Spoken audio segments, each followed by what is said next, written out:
Assalamualaikum teman-teman yang mau belajar personal branding atau seputaran dunia bisnis, kamu bisa cek ya di TikTok ini. Atau pinginnya kamu belajarnya secara gratis cuman ya modal kuota, kamu bisa ikutin TikTok aku yang ini ya. Terus kamu juga bisa subscribe channel Riki Kreatif Channel. Di situ tuh banyak banget deh ide-ide usaha atau seputaran tutorial kerajinan tangan. Pokoknya banyak deh ide-ide di situ yang bisa kamu ambil untuk ide usaha kamu. Nah, yang teman-teman yang baru bikin usaha nih bingung ya gimana caranya. Aku nggak tahu nih. Aku pingin bikin bisnis tapi nggak tahu gimana caranya supaya bisnis ini dari A sampai Z berjalan dengan lancar. Nah, sebelum aku masuk ke materi belajarnya, bagi yang pemula, teman-teman yang baru mau bikin bisnis, nggak sekedar hanya ada modal aja ya. Meskipun kita punya modal banyak tapi nggak tahu cara gimana mempromosikan nantinya usaha-usaha kita itu, ya udah kita cuma ada modal terus nggak tahu caranya gimana menjualnya, ya itu otomatis nggak ada gunanya kan.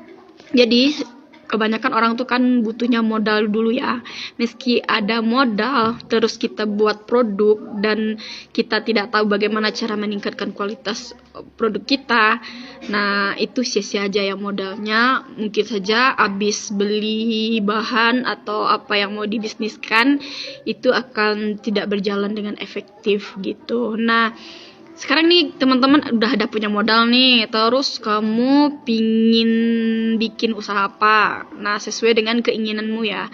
Misalnya kamu tuh mau bikin produk makanan atau bikin produk kerajinan tangan atau sejenisnya, misalnya bikin yang bisa ngesilin uang gitu ya.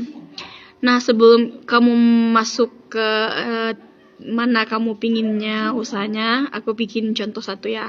Ini kita misalkan kamu udah punya modal nih mau bikin makanan. Nah, kamu harus tahu dulu resikonya jualan makanan gimana. Terus kamu harus siap nanti kalau misalkan kamu nih baru nih udah pandai masak ya. Misalnya kamu pingin buat satu makanan, misalnya kayaknya cupcake gitu kan.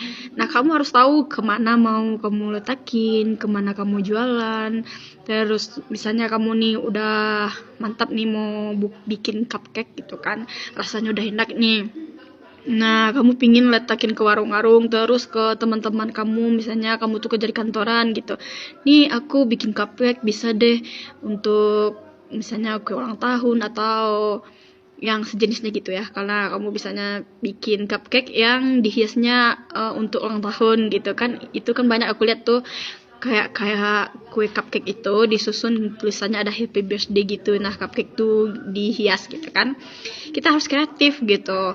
Nah, setelah kamu udah punya cupcake nih, terus udah niat nih mau postingnya di seluruh media sosial kamu, terus kamu juga mau promosikan ke teman-teman kamu atau letakkan di warung-warung. Nah, kamu tetap harus pikir resikonya.